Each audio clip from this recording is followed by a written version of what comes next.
ନମସ୍କାର ଆଜ୍ଞା, ନମସ୍କାର ଫ୍ରେଣ୍ଡସ୍। ଆଜି କଥା କହିବା ପାଇଁ ଯାଉଛି ମାନେ କେତେଜଣ ଲୋକ ମାନେ ଆପଣମାନେ ଆଜିକାଲି ଦୁନିଆରେ ଯାହା ବି କରନ୍ତୁ, କିଛି ଲୋକ ଅଛନ୍ତି ଗୋଡ଼ ଟାଣିବା ପାଇଁ। ଯେଉଁ କାମ ବି ଆପଣ କରନ୍ତୁ ତାକୁ କେବେ ସକ୍ସେସ୍ କରିବାକୁ ଦେବେନି ଏବଂ ବିଭିନ୍ନ ପ୍ରକାର ଚେଷ୍ଟା କରିବେ କେମିତି ଆପଣଙ୍କୁ ହଇରାଣ କରିବା ପାଇଁ। ତା'ର ଗୋଟେ ଏକ୍ଜାମ୍ପଲ୍ ମୁଁ କହୁଛି। ମୁଁ ଯେତେବେଳେ ରିଲ୍ କରିବା ଆରମ୍ଭ କଲି ବା ଏମିତିଆ କମେଡ଼ି ବା ବିଲିୟନ୍ ଡାଇଲଗ୍ର ଏସବୁ ତ ମୁଁ କରୁଛି, ବା ରିଲ୍ ଗୋଟେ ଗୀତ କରୁଛି, ତା ସହିତ ଭିଡ଼ିଓ ବି କରୁଛି, ଶିକ୍ଷଣୀୟ ଭିଡ଼ିଓ ବି ଦେଉଛି।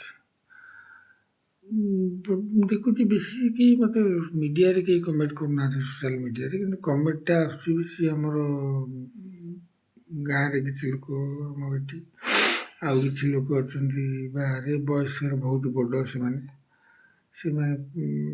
ଆକ୍ଚୁଆଲି ବୃଦ୍ଧ ହେଇଗଲେଣି। ସେମାନେ ମୋତେ କହୁଛନ୍ତି ଯେ ତୁ ବୁଢ଼ା ବୟସରେ ଏସବୁ କାହିଁ କରୁଛୁ। ବୁଢ଼ା ତ ହେଇନି ଆଜ୍ଞା, ମୁଁ ଯୁବକ ନୁହେଁ, କିନ୍ତୁ ବୁଢ଼ା ବି ହେଇନି। ତାପରେ ଯଦି ବି ମୁଁ ବୁଢ଼ା ହେଇଗଲି ତ ସେମାନଙ୍କର କ'ଣ ପ୍ରୋବ୍ଲେମ୍ଟା ମୁଁ କିଛି ବୁଝିପାରୁନି। ମୋର ସେମାନଙ୍କୁ ଗୋଟେ ପ୍ରଶ୍ନ, ମୁଁ ରିଲ୍ କରୁଛି ବୋଲି ଆପଣମାନେ କେମିତି ଜାଣିଲେ? ଆପଣ ରିଲ୍ ଦେଖୁଛନ୍ତି? ଆପଣ ଯଦି 70-75 ବର୍ଷରେ ରିଲ୍ ଦେଖିବାର ସଉକ ରଖିଛନ୍ତି, ତାହେଲେ ମୁଁ 45-50 ବର୍ଷରେ ରିଲ୍ କରିବାର ଅସୁବିଧା କ'ଣ? ଏମିତିଆ ହେଉଛନ୍ତି ଗୋଡ଼ ଟଣା ଲୋକ।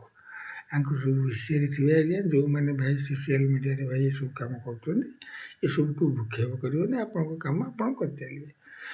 ମୁଁ ଜାଣିଛି ମୁଁ କ'ଣ, ମୁଁ ଶିକ୍ଷକ, ମୁଁ ଶିକ୍ଷକତା କରୁଛି, ଶିକ୍ଷା ଅନୁଷ୍ଠାନରେ ଅଛି। ମୋ ଅନୁଷ୍ଠାନରେ ମୋର ପ୍ରିନ୍ସିପାଲ୍ଙ୍କ ଠାରୁ ଆରମ୍ଭ କରି ମୋର ଷ୍ଟାଫ୍, ମୋର ଷ୍ଟୁଡେଣ୍ଟସ୍, ଗାର୍ଡ଼ିଆନ୍ସ ସମସ୍ତେ ଜାଣନ୍ତି ମୁଁ କ'ଣ, ମୁଁ କେଉଁ ଟାଇପ୍ର ପିଲା, ମୋର କ୍ୟାରେକ୍ଟର କ'ଣ, ସମସ୍ତେ ଜାଣନ୍ତି। ତେଣୁ ସେ ବିଷୟରେ ଅନ୍ୟମାନେ ମୁଣ୍ଡ ଖେଳିବାର କିଛି ଦରକାର ନାହିଁ। କେତେ ଜଣ କହୁଛନ୍ତି ତୁ ପ୍ରଫେସନ୍ ଟିଚର୍, ତୁ ଏସବୁ କାହିଁ କରୁଛୁ? କାହିଁ ଟିଚର୍ ତ କ'ଣ ଆମେ ରୋଲ୍ କରିପାରିବୁନି?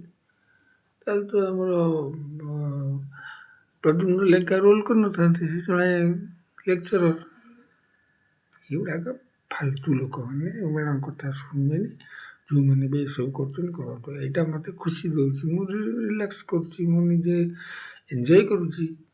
ମୁଁ ରିଲ୍ କରିବା ଦ୍ୱାରା ମୋ ମାଇଣ୍ଡ ଫ୍ରି ରହୁଛି। ତୁମର କ'ଣ ଅସୁବିଧା ଅଛି? ତୁମେ କାହିଁକି ନ ଦେଖ? ତୁମେ ଦେଖୁଛ କାହିଁକି? ତୁମେ ଏ ବୟସରେ ଯଦି ଦେଖିପାରୁଛ, ତାହେଲେ ରିଲ୍ ଦେଖୁଛାର ସଉକ ଅଛି, ତୁମର ରିଲ୍ ଦେଖୁଛ, ତାହେଲେ ମୁଁ ରିଲ୍ କଲି, ଆଉ କ'ଣ ଅଛି? ମୋର ଅସୁବିଧା କ'ଣ? ତୁମଠୁ ତ 20-30 ବର୍ଷ କମ୍ ନା। ତୁମେ ମୋ ଭିଡ଼ିଓ ଦେଖୁନ, ତ ବହୁତ ଭିଡ଼ିଓ ଛାଡ଼ୁଛି, ଶିକ୍ଷଣୀୟ ଭିଡ଼ିଓ, ଯେତିକି ମୋର ଜ୍ଞାନ, ତାକୁ ନ ଦେଖି ରିଲ୍ କାହିଁ ମୋର ଦେଖୁଛ? ବାଧ୍ୟ କରୁଛି। ଏସବୁ ବାଜେ ଲୋକଙ୍କ କଥାରେ ଆଜ୍ଞା କେହି କେବେ ଇଏ ହେବେନି। ଆପଣ ଆପଣଙ୍କ କାମ କରିଚାଲିବେ। ଯେଉଁମାନେ ଏଇ ଜିନିଷ କରୁଛନ୍ତି ଖୁସିରେ କରନ୍ତୁ, କିଛି ନାହିଁ। ପଇସା ରୋଜଗାର କରିବା ନ କରିବା ସିଏ ତ ବହୁତ ଦୂର କଥା। ଆଟଲିଷ୍ଟ ତ ଏନ୍ଜୟ କରୁଛି ନା ମୁଁ। ଆଉ ଆମର କହାବତ ଅଛି କ'ଣ,